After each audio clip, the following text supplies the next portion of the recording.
Back to that manhunt for the gunman behind the deadly shooting of UnitedHealthcare CEO Brian Thompson. It has now entered a third day. There are new clues that are emerging, like these photos of a person of interest captured inside a New York City hostel. And we're also learning new details about how this person traveled into the city. CBS News correspondent Meg Oliver has been following all of this as investigators race to find the shooter, and she joins me now. Meg, what are we learning about this alleged shooter and the clues left behind? Because the thing that's pretty remarkable is there are a lot of clues. It feels like every hour we're seeing new clues out there. That's right. And Vlad, we have big news because our sources tell us that authorities have a name for that person of interest that possibly murdered UnitedHealthcare CEO Brian Thompson.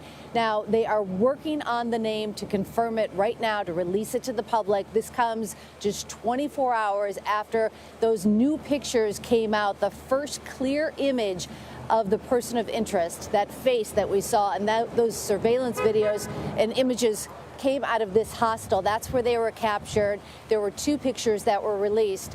Apparently, this person traveled up to New York on November 24th on a Greyhound bus originating from Atlanta. We're not exactly sure where he boarded that bus. He checked into this hostel with a fake New Jersey ID before the shooting. Now, there's also new evidence that is coming out that law enforcement say that police believe the gun that was used in this shooting was a B&T Station 6 pistol that was used, and now they are combing gun dealers across the state of Connecticut to find out where that gun was purchased. This manhunt on day 3 has turned into a multi-state manhunt, including at least Connecticut and New Jersey, Vlad. Meg, you're standing in front of that hostel, which is in my old neighborhood on the Upper West Side on Amsterdam Avenue. And I know that the shooter used the fake ID to check into that. The other thing that I'm fascinated about is your report on the origins of the gun. Last night on the CBS Evening News, you indicated that that gun was a World War II era type of gun. Is it literally from that era, or is it just a replica?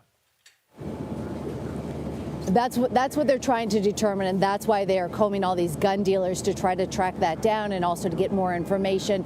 We don't know the specifics of that. We do know a little bit more, when we watch all the surveillance video and all the images.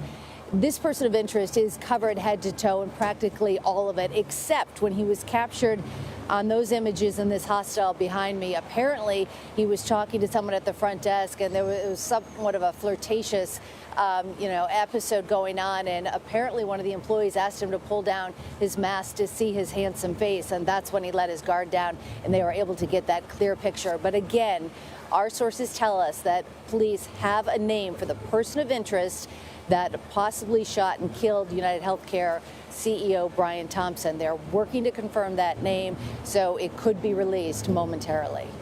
All right, Meg Oliver for us, reporting from the location of that hostel where the alleged shooter apparently used a fake ID and also found himself in that one moment where we were able to see his image and his face. All right, Meg, thank you very much. If you get that name, obviously we'll take you live right here on CBS News 24/7. Appreciate it.